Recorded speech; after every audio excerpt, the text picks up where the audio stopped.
আসসালামু আলাইকুম ওয়া রাহমাতুল্লাহি ওয়া বারাকাতুহু। আলহামদুলিল্লাহি নাহমাদুহু ওয়া নুসাল্লি আলা রাসূলিহিল কারীম আম্মা বা'দ। ফাকাদ ক্বালা আল্লাহু তাআলা ফি কালামিহিল মাজিদ ওয়াল ফুরকানিহিল হামিদ। বিসমিল্লাহির রহমানির রহিম ওয়া আকিমুস সালাত। আল্লাহ তাআলা পবিত্র কোরআনের মধ্যে একবার নয় দুইবার নয় প্রায় ৮২ বারেরও অধিক জায়গায় বলেছেন আকিমুস সালাত, তোমরা নামাজ কায়েম করো। কোনো মানুষ যদি একবার দুইবার কোনো ব্যক্তির কথা বলে, কোনো একটা ধরুন সাপোজ কোনো মানুষ একজন তার ছেলেকে বলল, বাবা তুমি এই কাজটা করো না, তুমি অমুক জায়গায় যেও না। কয়েকবার যখন বলা হয়, সে একই কথা যদি কয়েকবার বলার পরেও যদি না শুনে, অটোমেটিক ভাবে সেই বাপ তার ছেলের প্রতি রেগে যাবে। এবং এমনটাও হয়, এরকম না কথা শোনার ক্ষেত্রে এত রাগা রেগে যায় যে তার ছেলেকে ত্যায্যপুত্রও করে থাকে। তো আল্লাহ তাআলা একবার দুইবার নয় ৮২ জায়গারও বেশি বার কোরআন পাকের মধ্যে আল্লাহ তাআলা বলেছেন আকিমুস সালাত, তোমরা নামাজ কায়েম করো। এই নামাজ আমাদেরকে আদায় করতে হবে। নামাজ ছাড়া আমরা কেউ জান্নাতে যেতে পারবো না। আর এই ৮২ বার বলার পরও যখন কোনো বান্দা নামাজ পড়ে না, নামাজ ত্যাগ করে, ইচ্ছাকৃতভাবে নামাজকে ছেড়ে দেয়, তো সেই বেনামাজি ব্যক্তিদের জন্য ১৫টি আযাব অপেক্ষা করছে। আল্লাহ তাআলা সেই বেনামাজি জিদের উপরে ১৫টি আযাব দিয়ে থাকেন। এই ১৫টি আযাব, এর মধ্যে আপনার ৬টি আযাব হয় এই দুনিয়াতে। ৩টি আযাব হয় সেই ব্যক্তি যখন ইন্তেকাল করে মৃত্যুর সময়। আর ৩টি আযাব হয় সেই ব্যক্তি যখন কবরের মধ্যে প্রবেশ করে, কবর জীবনে। আর ৩টি আযাব হয় হাসরের ময়দানে, যেদিন বিচারের দিন, সেই হাসরের ময়দানে আর ৩টি আযাব হয়। মোট ১৫টি আযাব বেনামাজি ব্যক্তিদের জন্য হবে। তো দুনিয়াতে ৬টি আযাব কি কি হয়? যদি কোনো ব্যক্তি এই পৃথিবীতে নামাজকে ছেড়ে দেয়, নামাজ আমাদের প্রতি বাধ্যতামূলক, আল্লাহ তাআলা ফরজ করেছেন, যেটা কম্পালসরি, আমাদের নামাজ পড়তেই হবে ৫ ওয়াক্ত নামাজ। সেই নামাজ যদি কেউ ছেড়ে দেয়, দুনিয়াতে যে ৬টি আযাব হবে সেটি হচ্ছে, ১ নম্বর হচ্ছে তার হায়াত কমে যাবে। বেনামাজি ব্যক্তির হায়াতটা কমে যাবে। ২ নম্বর হচ্ছে বেনামাজির কোনো কিছুতে বরকত হবে না। বেনামাজির জীবনে যাই কিছু করুক, টাকা পয়সা যা ইনকাম করবে হারাম পথে যেকোনো ভাবে করুক না কেন, কিন্তু তাতে কোনো বরকত থাকবে না। ৩ নম্বর হচ্ছে বেনামাজির চেহারা হতে সৌন্দর্যটা হারিয়ে যাবে।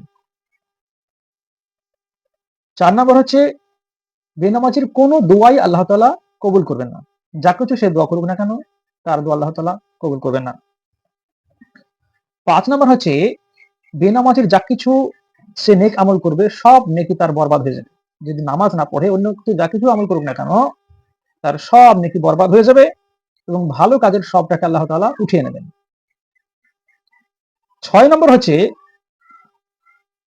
বেনামাজির নিকট হতে রহমতের ফেরেশতা চলে যাবে। রহমতের ফেরেশতা বেনামাজির ঘরে থাকবে না, তার কাছ থেকে চলে যাবে এবং সে ইসলাম থেকে খারিজ হয়ে যাবে। এই ৬টা আযাব তার পৃথিবীতেই সে পেতে থাকবে যদি নামাজ না পড়ে। ৩টি আযাব হবে মৃত্যুর সময়।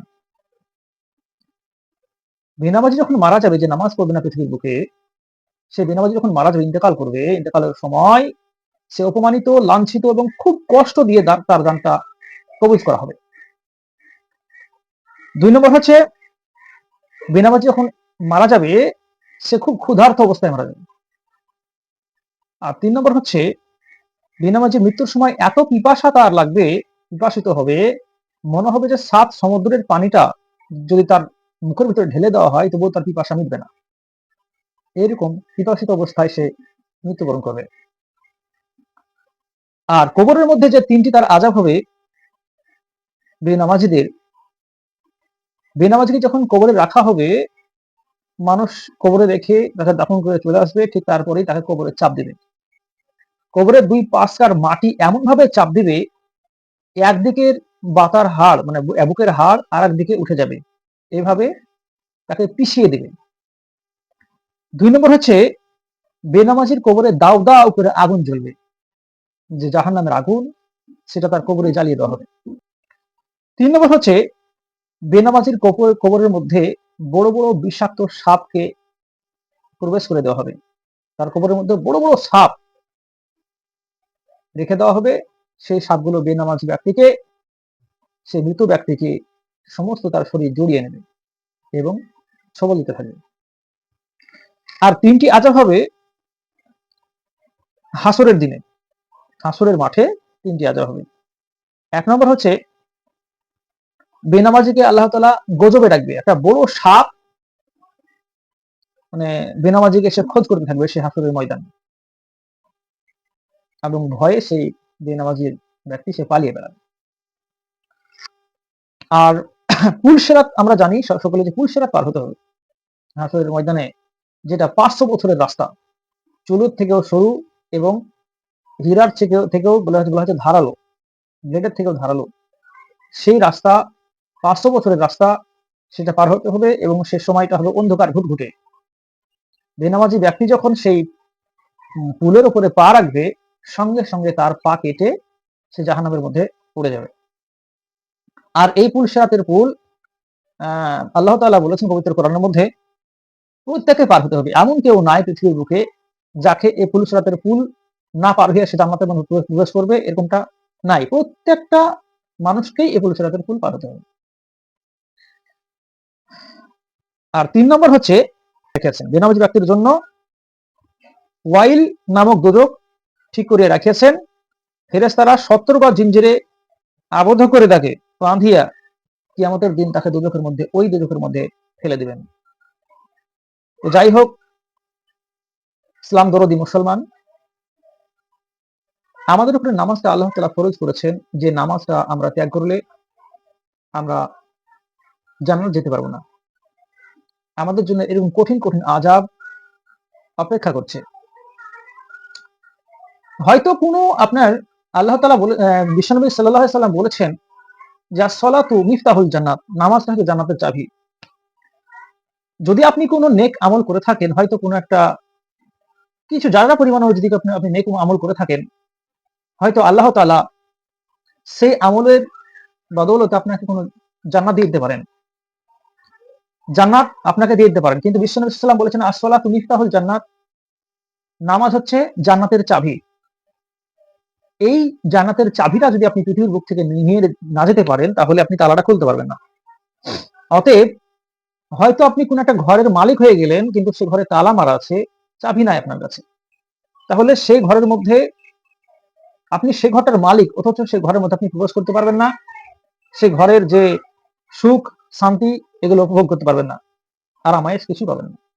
ঠিক অনুরূপ, যদিও আল্লাহ তাআলা আপনাকে কোনো একটা আমলের দ্বারাই খুশি হয়ে যদি জান্নাত দেয়, কিন্তু আপনি যে নামাজ পড়েননি পৃথিবীর বুকে, তাহলে আপনি চাবি নিয়ে যেতে ভুলে গেছেন, সেই জান্নাতটা আপনি খুলতে পারবেন না, এবং এই জান্নাতের মধ্যে আল্লাহ তাআলা যে নাজ নিয়ামত এবং যে আরাম আয়েশ, এগুলো আপনি ভোগ করতে পারবেন না। বিশ্বনবী সাল্লাল্লাহু আলাইহি সাল্লাম যখন আল্লাহর কাছে দিদার করতে গেছিলেন মিরাজের রাত্রে, সেই সময় আল্লাহ তাআলার কাছ থেকে আমাদের জন্য আল্লাহ তাআলা সর্বপ্রথম 50 ওয়াক্ত নামাজ দিয়েছিলেন, তারপরে কমিয়ে আমাদের কাছে 5 ওয়াক্ত নামাজ নিয়ে বিশ্বনবী সাল্লাল্লাহু আলাইহি সাল্লাম আসলেন। এই 5 ওয়াক্ত নামাজ আমাদের উপর ফরজ করা হয়েছে। ঠিক সেই সময় বিশ্বনবী সাল্লাল্লাহু আলাইহি সাল্লামকে যে সম্মানিত করা হয়েছে, আকাশে উঠে 7 আসমান পার করে বিশ্বনবী সাল্লাল্লাহু আলাইহি সাল্লামের সঙ্গে দেখা করেছেন আল্লাহ তাআলা।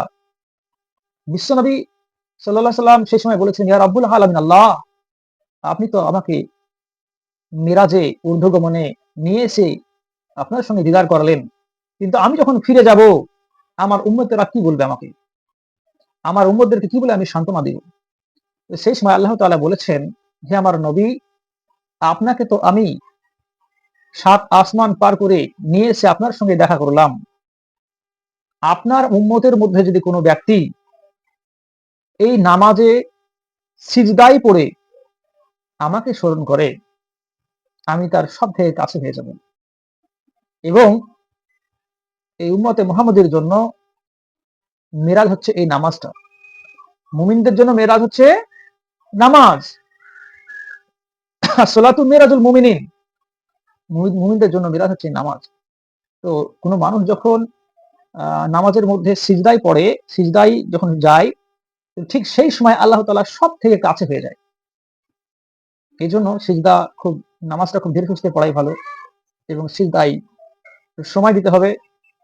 আল্লাহ তাআলার কাছে যখন কাছাকাছি হয়ে গেছি, মনে করতে হবে যে এটা আল্লাহর কদমে আমরা সিজদা দিচ্ছি। তো যাই হোক, আমাদেরকে নামাজটা ছেড়ে দিলে হবে না। নামাজ আমাদের সকলকে করতে হবে। আল্লাহ তাআলা যেন আমাদেরকে সকলকে শোনা থেকে বেশি বেশি আমল করার তৌফিক দান করুন। আল্লাহুম্মা আমিন।